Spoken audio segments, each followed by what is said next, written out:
আসসালামু আলাইকুম গাইস, দেখতে পাচ্ছেন আমরা কত সুন্দর একটা জায়গায় চলে এসেছি। শুধু সুন্দর জায়গায় আসলে হবে না, সুন্দর একটা জিনিসও নিয়ে এসেছি। এটা কি জানেন? এটা হচ্ছে সাদিয়া আচার। এটা হচ্ছে সাদিয়া আচার অ্যান্ড এটা একটা আমি খাবো আর একটা হচ্ছে আমার ক্যামেরাম্যান বক্কার খাবে, ঠিক আছে? এটা খেতে কেমন হবে সেটার রিভিউ আজকে আপনাদেরকে জানাবো।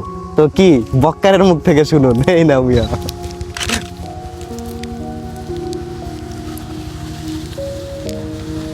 ও নাইস, খুব মজা, কিন্তু হালকা হালকা ঝাল, হালকা হালকা মিষ্টি, হালকা হালকা টক। তো আপনারা খাইলেই বুঝবেন কিরকম, কিন্তু খুব অসাধারণ। কি বলবো, মানে এটা যদি না খান বুঝবেনই না। আপনাদের এলাকায় হয়তো বা নাও পাওয়া যেতে পারে, কিন্তু আমাদের এলাকায় এটা অনেক বেশি পাওয়া যায়, প্লাস অনেক বেশি চলে। ওই খেয়ে টেস্ট করে দেখতে পারেন। বড়ই রয়েছে, কিছু মরিচের গুঁড়া রয়েছে, কিছু আমের কয়েকটা টুকরা রয়েছে, ইত্যাদি ইত্যাদি। টক ঝাল মিষ্টি টাইপের একটা আচার, খুবই মজাদার। খাও, যতই খাই ততই মজা, যতই খাই ততই স্বাদ পাই। কি যে মজা, আহা, যা না বলে বোঝা যায় না। না খেলে বুঝবেন না। আপনারা খাবেন আশা করি। আমাদের ভিডিওটা একটা লাইক করবেন, সাবস্ক্রাইব করবেন। এখন আর কথা কব না, কারণ এই আচারের প্রেমে পড়ে গিয়েছি। আমি এখন এই আচারটা খাবো। বাই।